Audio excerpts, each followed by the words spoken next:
From now on, Minister IWAYA's regular press conference will begin. Minister, the floor is yours, please.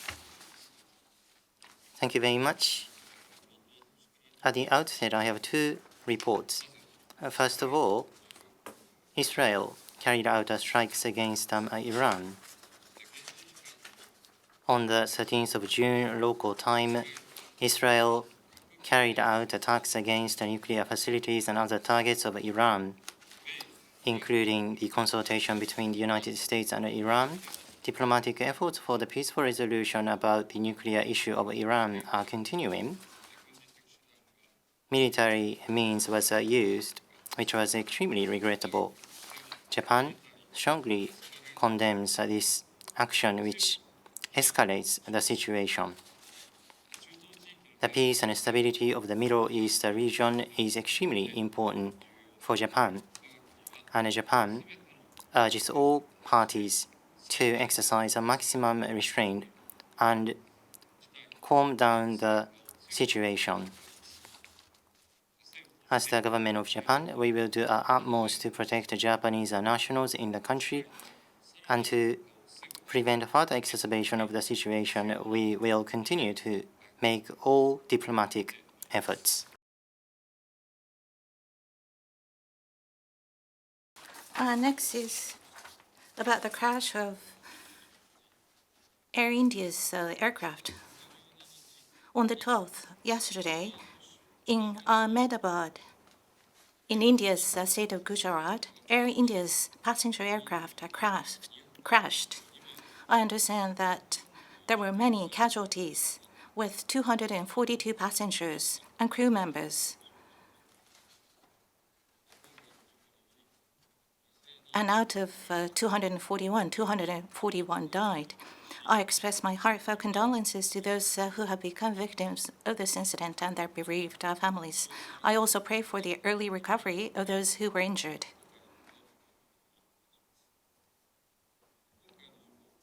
Upon learning about this incident,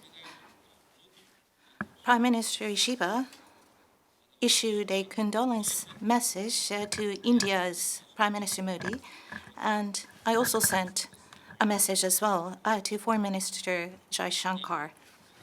Similar messages were also sent out to the heads of state as well as to the foreign ministers of countries affected by the death and injuries of their citizens in the incident.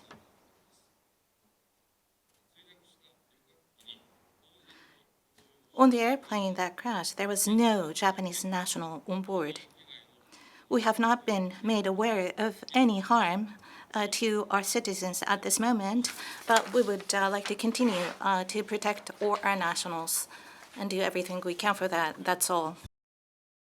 Now, if you have a question, please raise your hand. Please go to the nearest microphone, state your name and affiliation before you ask your question. Kato-san of Asahi Shimbun newspaper, please. Kato of Asahi Shimbun newspaper, thank you very much. I have a question about the Middle East situation in your opening remarks. Earlier, as you stated, between the US and Iran, a nuclear consultation is taking place. This attack took place, and you recently had a telephone talk with Foreign Minister Araguchi, and you have been pushing for the agreement. Against this backdrop, this attack took place. What is your reaction once again? And about the necessity to ensure the safety of Japanese nationals, what is your protection policy for the Japanese nationals? Well, thank you very much. I had already communicated Japan's policy and my view about this. The peace and stability of the Middle East region is extremely important for Japan, and Japan urges all parties to exercise maximum restraint strongly call on them to calm down the situation. As the government of Japan, we will continue to do our utmost in ensuring the safety of Japanese nationals to prevent a further exacerbation and deterioration of the situation. We will continue to make all diplomatic efforts.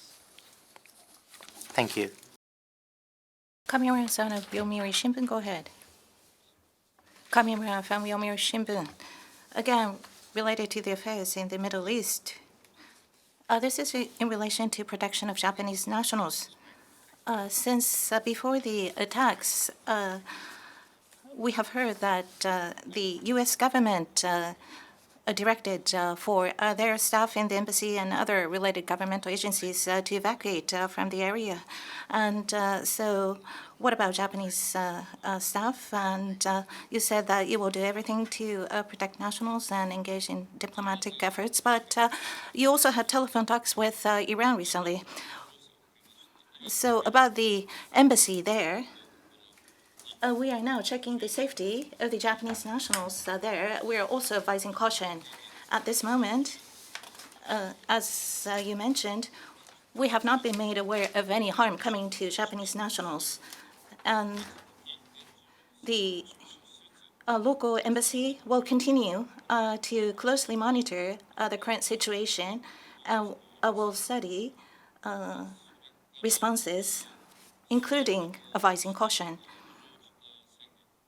And Israel also issued a state of emergency, but embassy is still functioning. And of course, we will do everything we can to protect our nationals there. In terms of diplomatic efforts, we will engage in them at all levels so that the situation can be prevented from escalation. We want to bring calm to the situation at the earliest possible stage, as early as possible, and that is something that we would like to encourage both sides to do. Thank you very much. Kyodo News, Sakaguchi-san, please. Sakaguchi of Kyodo News on a different topic about the G7 summit. Prime Minister Ishiba will be attending the G7 summit. An announcement has been made. So once again, Japan is the only Asian member of the G7. And what is the significance of Japan's participation, and what sort of points is he going to stress at the upcoming summit meeting? And I understand that leaders' meetings are being coordinated with the US, the ROK, and Ukraine. What sort of exchange does he wish to have with each leader? Well, thank you very much. Prime Minister Ishiba will be attending from the 15th of June through the 18th to attend the G7 Kononatsuki summit meeting. So he will be visiting Canada. As the international community faces various challenges, and in the Middle East, as was mentioned earlier, there is a new development. And against this backdrop, the unity of the G7 is extremely important. The G7 marks the 50th anniversary since its establishment, and there will be frank discussions amongst the leaders about the role to be played by the G7. That is my understanding. Ukraine and Gaza situations are included, and also there are new developments in the Middle East as well. So the collaboration of the G7 in addressing various challenges of the international community, such a position and attitude will be demonstrated, and I believe that this is what is required or needed today. And in regards to all these various challenges, Japan is going to communicate its position and initiatives to the international community on a proactive basis, and I believe this summit meeting will serve as such an opportunity. And in regards to leaders' meetings with countries on the margins of this summit meeting, at this point in time, nothing has been decided. Having said that, currently there are all sorts of coordination taking place. Thank you. Azahari-san of Pan Orient News, please go ahead. My question is about Syria, also the Middle East. All G7 countries, except Japan, basically, have taken clear steps toward lifting sanctions against Syria, as well as reopening their embassies there in Damascus. Despite its former strong ties with Syria, especially in the energy sector, Japan has taken partial steps toward lifting the sanctions, and the Foreign Ministry has continued to place a level 4 travel warning on Syria, asking all Japanese citizens to evacuate the country immediately. What is behind this seemingly slow pace toward dropping sanctions against Syria and the extreme travel warning also against that country? Thank you.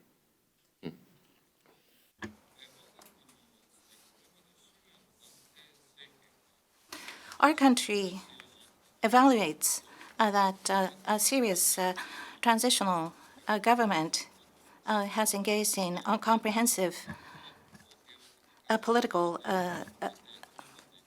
dialogue to seek a comprehensive political solution for national reconciliation, and is making efforts to transition to peaceful and stable situation. So in line with the international community, we have made a decision to partly lift the freezing of assets that we had against Syria with respect to risk information and alert. In order to protect the safety of the nationals, we are issuing such alert information in view of the comprehensive situation surrounding political and social circumstances, including the status of law and order. So we would like to continue to look at the overall situation with respect to Syria. With respect to this, I do sincerely hope that the situation will gradually improve. That is our hope. And at various levels, our government has been in touch with the members of the Syria's transitional government, and we have also communicated our position that it is important for them to transition in a peaceful and stable manner. So in collaboration with the international community, we highly hope that Syria's transitional government will make a transition peacefully and in a stable fashion. Sakaguchi-san of Kyodo News, please. Sakaguchi of Kyodo News on a different topic about a Chinese fighter jet approaching the aircraft of maritime self-defense forces. There is a Shandong aircraft carrier, and it approached aircraft of the Japanese Maritime Defense Force, and also Liaoning navigated, and it crossed the second island chain for the first time. So the Defense Ministry confirmed this kind of activity for the first time. Japan-China relationship is making an improvement, and this kind of a situation impacts the Japan-China relations. And what is your assessment about the potential impact? That is my first question. At the same time, did you use the MAM mechanism as the government? I don't believe that the government clarified this, but do you believe that this MAM mechanism is functional to prevent a contingency or unexpected development between the two countries? Do you recognize that there has been sufficient communication? Please. Thank you very much. On the 7th and 8th, above the high sea in the Pacific, there was a pilot aircraft of a maritime self-defense force which was engaged in surveillance and monitoring activities, and this aircraft was followed by a fighter jet of China, which was on aircraft carrier Shandong. This fighter jet of a Chinese military or PLA reached as much as 45 meters at the same level without altitude difference against the Japanese pilot aircraft, which was very dangerous. And together with such a dangerous move, on the 8th, it crossed right in front of the patrol aircraft with a distance of 900 meters right in front of this patrol aircraft, which was very dangerous as well. This abnormal approach by Chinese military jet could lead to accident or collision. So as the government of Japan, from Vice Minister Funakoshi to Chinese ambassador to Japan, Ambassador Go, serious concern was expressed vis-à-vis the Chinese side, and a strong request was made for the prevention of the recurrence. Now, Japan's patrol aircraft maintained a safer distance from Shandong aircraft carrier, and Chinese remarks to the effect that this was caused by Japan about this development is completely unacceptable. Such a position of Japan has been firmly conveyed to the Chinese side. The government of Japan would like to maintain communication at various levels with the Chinese side and to resolutely defend Japan's territorial land, waters, and airspace. We will continue to do our utmost in our surveillance and monitoring activities in the waters and airspace near Japan. And also you asked about MAM mechanism, maritime and aerial mechanism itself. I would like to refrain from making a comment about the use of this mechanism, and including this incident between Japan and China. If a contingency happens between the two countries, it does not benefit anyone. It does not serve any of our country's interests. As such, to avoid unexpected development through various dialogues and routes and channels and lines, frank communication should be carried out. This is extremely important, and by deepening a mutual relationship and building a relationship of trust is vital. Such a thinking and a view has been communicated to Foreign Minister Wang Yi the other day. In regards to the specific operation of the hotline, please address this question to the Ministry of Defense. But in any case, with China, we must assert what must be asserted, and we request China to take responsible actions, and we'd like to comprehensively promote mutually beneficial relations based upon common strategic interests, and as such a policy, we'd like to accumulate dialogue going forward. Thank you very much. Next, Nippon TV, Suzuki-san. Suzuki from Nippon TV. Once again, getting back to Israeli-Iran relationship, just to clarify, in terms of protection of nationals, you said that you will closely monitor the situation to come up with a response.